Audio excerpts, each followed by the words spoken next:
নারায়ণগঞ্জে শেখ হাসিনার নামে এবং শামীম ওসমানের নামে আরও 2টি হত্যা মামলা। বৈষম্যবিরোধী ছাত্র আন্দোলন নারায়ণগঞ্জে ফতুল্লায় কিশোর মোহাম্মদ ইয়াসিন ও সিদিরগঞ্জে সায়েদুল হত্যার ঘটনা 2টি হত্যা মামলাসহ আরও 3টি মামলা হয়েছে।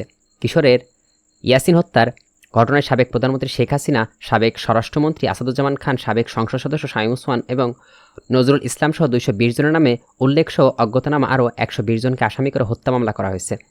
আজ বুধবার দুপুরে নিহত ইয়াসিনের বড় ভাই মোহাম্মদ শিপন বাদী হয়ে ফতুল্লা মডেল থানায় ওই হত্যা মামলা করেন।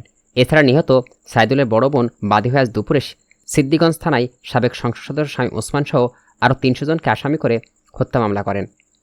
অতিরিক্ত পুলিশ সুপার প্রশাসন আমির খসরু মামলা দায়ের বিষয়টি নিশ্চিত করছেন। এ নিয়ে জেলার বিভিন্ন থানায় 16টি হত্যাসহ 19টি মামলা হয়েছে। এর মধ্যে 13টি হত্যাসহ 14 মামলায় শেখ হাসিনাকে আসামি করা হয়েছে। নিহত ইয়াসিন নারায়ণগঞ্জ সদর উপজেলার ফতুল্লার মাহমুদপুর এলাকার লাল মিয়ার ছেলে। তার গ্রামের বাড়ি ভোলার রোহানউদ্দিন থানার দেউলি বিশ্বাস বাড়ির এলাকায়। ইয়াসিন হত্যা মামলায় উল্লেখ্য আসামিরা হলেন শামীম ওসমানের ছেলে আয়ান এবং সমান, ভাতিজা আজমেরি ওসমান এবং শালক বিসিবির পরিচালক তানবির আহমেদ, জেলা আওয়ামী লীগের সাধারণ সম্পাদক আবু হাসনাত প্রমুখ।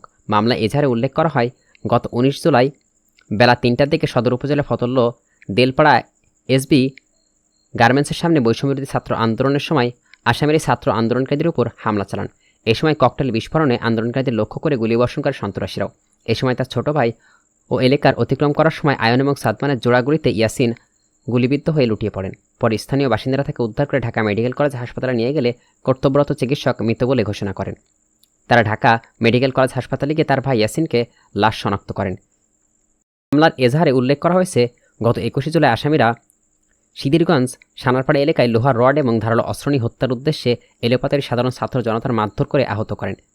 একইভাবে আসামিরা তাদের হাতে থাকা আগ্নেয়াস্ত্র দিয়ে হত্যার উদ্দেশ্যে এলোপাতাড়ি গুলি ছুড়লে বাদীর ছোট ভাই সাইদুল বুকে গুলি লাগলে তিনি মাটিতে লুটিয়ে পড়েন। তাই স্থানীয় লোকজন উদ্ধার করে সানাপাড়া ইনডিভিস্ট্রিক্ট হাসপাতালে নিয়ে গেলে চিকিৎসকরা তাকে মৃত ঘোষণা করেন। অন্যদিকে 2023 সালের 31 অক্টোবর 2500 উপজেলার পাল্লা গ্রামে বিএনপি নেতা লুৎফর রহমানের বাড়িতে হামলা, ভাঙচুর এবং লুটপাট ঘটনায় জাতীয় সংসদের সাবেক হুইপ এবং সাবেক সদস্য নজরুল ইসলাম সহ 195 জনের নামে উল্লেখ করে অজ্ঞাতনামা আরও 400 জনকে আসামি করে মামলা করা হয়েছে। বিএনপি নেতা ভবনে বুধবার সকালে নাজমুল ইসলাম বাদী হয়ে 2500 থানায় মামলাটি করেন।